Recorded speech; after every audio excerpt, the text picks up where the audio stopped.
दोस्तों government exam की तैयारी के लिए सब्सक्राइब कीजिए हमारे चैनल प्रिपरेशन अड्डा को और बेल आइकन दबाइए हमारी वीडियो सबसे पहले देखने के लिए। हेलो दोस्तों, एक बार फिर से आपका स्वागत है हमारे चैनल प्रिपरेशन अड्डा में। आपका बहुत बहुत स्वागत है। और दोस्तों हमारी लगभग फिजिक्स का एंड चल रहा है। चैप्टर नंबर 20 स्टार्ट करने वाले हैं, नाभिकीय विखंडन। और उम्मीद है आपको हमारी ये फिजिक्स की पूरी जर्नी बहुत ज्यादा पसंद आई होगी। और मैं भी आपसे ये कामना करता हूँ कि आपके बहुत सारे डाउट्स ऐसे होंगे जो इन वीडियोस को देखने के बाद काफी हद तक क्लियर हो चुके होंगे। और अगर अब भी कोई डाउट रह जाता है तो आप मुझसे कॉन्टेक्ट कर सकते हैं पर्सनली। आप मेरे जीमेल से, या फिर आप मुझे ट्विटर पर फॉलो करके, या फिर आप मुझे फेसबुक पेज पर आप सीधे मैसेज कर सकते हैं मेरे को। तो अगर कोई डाउट रहता तब तो आज हम स्टार्ट करने वाले हैं नाभिकीय विखंडन के बारे में। ये 20वां चैप्टर है ल्यूसेंट का। इससे पहले 19 चैप्टर कंप्लीट हो चुके हैं पूरी तरह से। दोस्तों अब हम क्या करने वाले हैं, आप मुझे सजेस्ट कर सकते हैं कि मेरा जो इरादा है, आपको जैसे ही फिजिक्स कंप्लीट हो जाएगी उसके बाद मैं आपको जितने भी चैप्टर न्यू इसके हैं ल्यूसेंट फिजिक्स के हैं, उस चैप्टर पर बेसिस जितने भी एसएससी, यूपीएससी या फिर किसी भी एग्जाम में साइंस से रिलेटेड पूछे गए हैं तो वो डिस्कस करूंगा। और उसके साथ साथ कुछ नई चीजें भी डिस्कस करूंगा ताकि आपका ये सारे का सारा जितना भी ल्यूसेंट फिजिक्स है पूरा का पूरा रिकवर हो जाए। तो दोस्तों आप उन सीरीज को भी देखना ना भूलें, वो बहुत जल्द अपलोड होंगी और बहुत मजा आएगा। चलिए आप पहले इस चैप्टर को स्टार्ट कर लेते हैं, नाभिकीय विखंडन तथा नाभिकीय संलयन। दोस्तों जैसे कि नाम से समझ में आ रहा है, नाभिकीय विखंडन मतलब नाभिक का विखंडन, नाभिक का टूटना, तथा संलयन नाभिकों का जुड़ना। तो नाभिकीय विखंडन न्यूक्लियर फिशन और न्यूक्लियर फ्यूजन के बारे में पढ़ने के लिए जा रहे हैं, नाभिकीय विखंडन तथा नाभिकीय संलयन। तो नाभिकीय विखंडन क्या होता है दोस्तों? नाभिकों का टूटना नाभिकीय विखंडन कहलाता। अब किस चीज के द्वारा हम नाभिक को तोड़ रहे हैं? वो होता है हमारे पास न्यूट्रॉन। दोस्तों हम न्यूट्रॉन की बमबारी करके नाभिक को तोड़ते हैं और ये अभिक्रिया कहलाती है न्यूक्लियर फिशन या फिर नाभिकीय विखंडन। और आगे देखते हैं, सबसे पहले नाभिकीय विखंडन जो दी थी वो स्ट्रॉसमैन और ऑटो हॉर्न ने दी थी दोस्तों। और इन्होंने जब यूरेनियम 235 पर न्यूट्रॉनों की बमबारी की थी तो पाया था कि यूरेनियम के 2 नाभिकों में विभक्त हो जाता है। यूरेनियम का एक नाभिक जो था वो 2 नाभिकों में या फिर 2 टुकड़ों में विभक्त हो जाता है, बेरियम और क्रिप्टन में। तो ये थी कुछ इस तरह की स्ट्रॉसमैन और ऑटो हॉर्न ने दी थी जो यूरेनियम को तोड़ने की पूरी अभिक्रिया। तो ये जो अभिक्रियाएं होती हैं न्यूक्लियर से रिलेटेड, न्यूक्लियर को तोड़ने की, नाभिक को तोड़ने की जो अभिक्रियाएं होती हैं, ये 2 तरह की होती हैं। एक होती है चेन रिएक्शन, श्रृंखला अभिक्रिया। तो श्रृंखला अभिक्रिया के 2 टाइप होते हैं, एक होती है अनियंत्रित श्रृंखला अभिक्रिया और एक होती है नियंत्रित श्रृंखला अभिक्रिया। दोस्तों इनको श्रृंखला या फिर चेन रिएक्शन क्यों कहा गया है? क्योंकि जो नाभिक टूटते हैं तो वो नाभिक जो टूटे हुए नाभिक होते हैं वो आगे भी टूटते रहते हैं, इसलिए वो एक चेन बनाते हुए चलते हैं। इसको बोलते हैं चेन रिएक्शन। मैं आपको इसका डायग्राम दिखा देता हूँ। यह है दोस्तों चेन रिएक्शन का डायग्राम। इसमें क्या दिखाया गया है? इसमें यह दिखाया गया है कि एक नाभिक पर एक ग्रीन कलर का न्यूट्रॉन आया और ये 2 भागों में डिवाइड हो गया, एक भाग ऊपर गया और एक भाग नीचे गया, और 3 न्यूट्रॉन निकले। और 3 न्यूट्रॉनों ने आगे भी एटम्स को डिवाइड करते चले गए। तो ये एटम्स इस तरह से डिवाइड होते चले जाते हैं और न्यूट्रॉन निकलते रहते हैं। तो ये है अभिक्रिया का टाइप।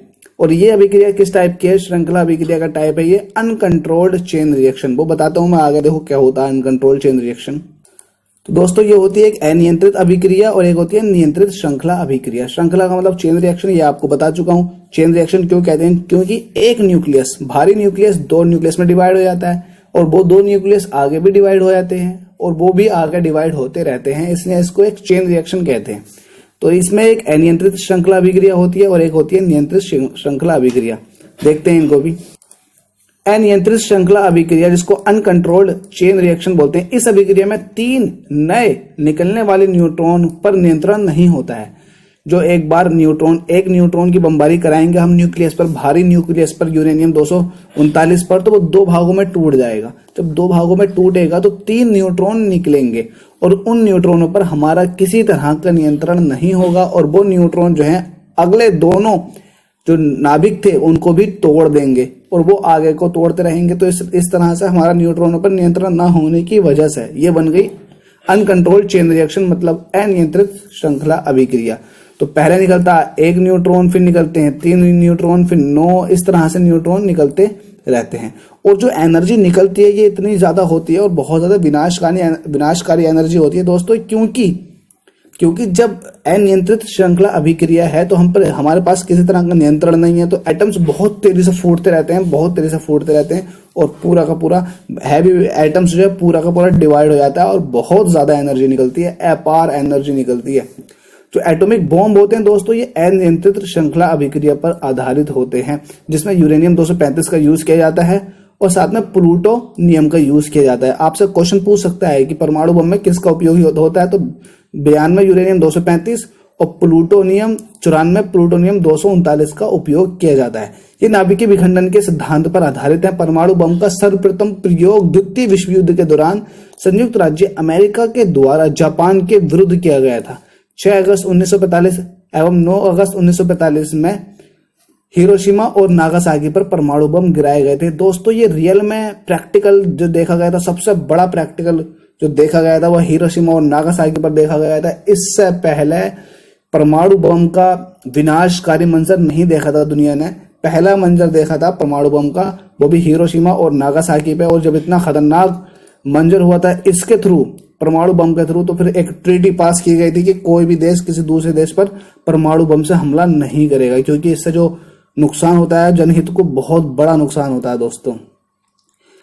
अब देखते हैं कंट्रोल्ड चेन रिएक्शन। दोस्तों अगर हम आप खुद सोचिए, जो न्यूट्रॉन निकलते हैं एक बार एटम पर टकराने के बाद तोड़ देते हैं एटम को, न्यूक्लियस को तोड़ देते हैं, फिर एनर्जी निकलती है और फिर 3 न्यूट्रॉन निकले। अगर हम उन 3 न्यूट्रॉनों पर किसी तरह का नियंत्रण कर लें तो ये जो एनर्जी निकली और जो रिएक्शन बनेगी ये बनेगी कंट्रोल्ड चेन रिएक्शन। जब कंट्रोल्ड होगी, क्योंकि हमने न्यूट्रॉनों को कंट्रोल कर लिया, तो ये कंट्रोल्ड चेन रिएक्शन होगी और एटम हमारे हिसाब से फटेंगे और जो एनर्जी निकलेगी हम उसको जनहित के कार्य में यूज करते हैं।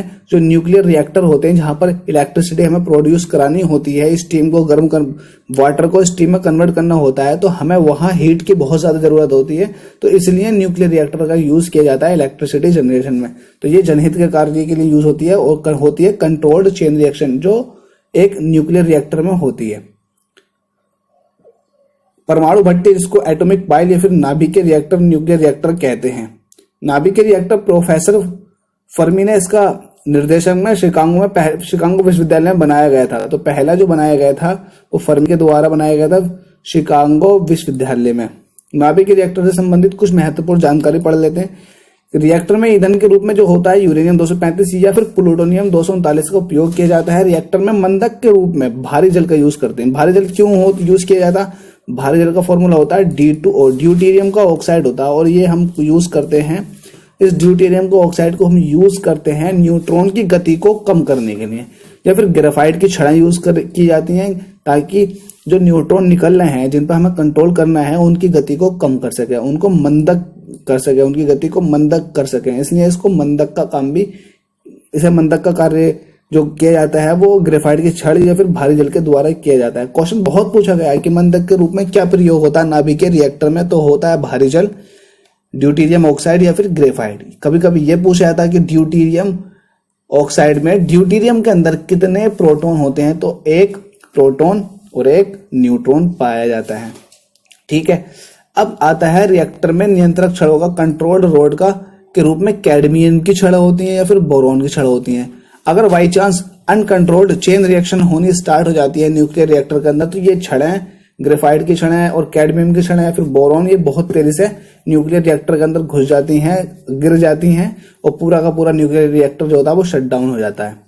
इसकी सहायता से नाभिक के विखंडन के दौरान निकलने वाले 3 न्यूट्रॉनों में से 2 को अवशोषित कर लिया जाता है। तो अवशोषित का काम कौन कर रही है? कैडमियम या फिर बोरॉन की छड़। तो कैडमियम और बोरॉन की छड़ न्यूट्रॉन अवशोषक का कार्य करती हैं, जबकि भारी जल जो होता है या फिर ग्रेफाइट की रोड, ये जो होती है न्यूट्रॉन की गति को हल्का करती हैं। आगे देखते हैं नाभिकीय रिएक्टर के उपयोग। तो इनका सबसे बड़ा जो उपयोग होता है वो ऊर्जा उत्पन्न करने के लिए होता है। ऊर्जा जब एक बार ऊर्जा का जनरेशन हो गया, हीट एनर्जी का जनरेशन हो गया, तो हीट एनर्जी के थ्रू हम स्टीम बॉयलर बनाते हैं, बॉयलर में पानी गर्म करते हैं और पानी से स्टीम बनाते हैं और स्टीम जो है टरबाइन पर डालते हैं, टरबाइन जो है घूमती है और हमें इलेक्ट्रिसिटी मिलनी स्टार्ट हो जाती है। चिकित्सा के क्षेत्र में, विज्ञान के क्षेत्र में, कृषि के क्षेत्र में उपयोग किया जाता है बहुत ज्यादा। अब एक होती है न्यूक्लियर फ्यूजन, मतलब नाभिकीय संलयन, जब नाभिक जुड़ते हैं। अभी तक हम पढ़ते हुए आ रहे थे नाभिकों का टूटना, अब देख रहे हैं नाभिकों का जुड़ना। तो नाभिक का जुड़ना न्यूक्लियर फ्यूजन रिएक्शन है। तो इसमें क्या होता है दोस्तों, जब दो या दो से अधिक हल्के नाभिक जुड़कर एक भारी नाभिक बनाते हैं तो इसको कहते हैं नाभिकीय संलयन अभिक्रिया, न्यूक्लियर फ्यूजन अभिक्रिया। और इसमें बहुत ज्यादा एनर्जी निकलती है। जैसे कि सूरज के अंदर होने वाली अभिक्रिया कौन सी है, वो है न्यूक्लियर फ्यूजन। वहां पर लगातार हाइड्रोजन के समस्थानिक जुड़ते रहते हैं और हीलियम में कन्वर्ट होते रहते हैं। तो ये ड्यूटेरियम है और ये ट्राइटियम है, और दोनों जुड़ने के बाद बन गए 2 हीलियम 4।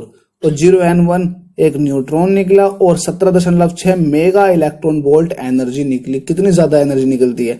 तो अगर इस तरह की रिएक्शन आ जाए कि ड्यूटेरियम और ट्राइटियम दोनों जुड़ के हीलियम बना रहे हैं और एक न्यूट्रॉन बना रहे हैं, तो कितनी एनर्जी निकलेगी, तो निकलती है 17.3 या 17.6 मेगा इलेक्ट्रॉन वोल्ट। ये एनर्जी को आप याद रखें, वैसे इतना इंपॉर्टेंट नहीं है।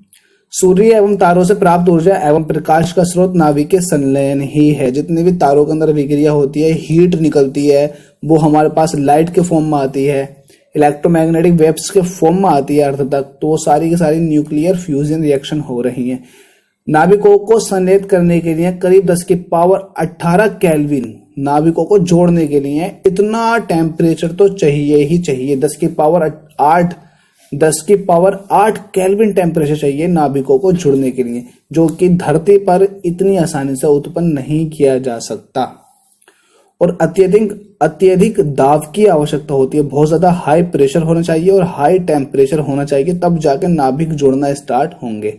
जो हाइड्रोजन बम होता है दोस्तों, वो नाभिकीय संलयन अभिक्रिया पर आधारित होता है। हाइड्रोजन बम का आविष्कार अमेरिकी वैज्ञानिक ने 1952 में किया था।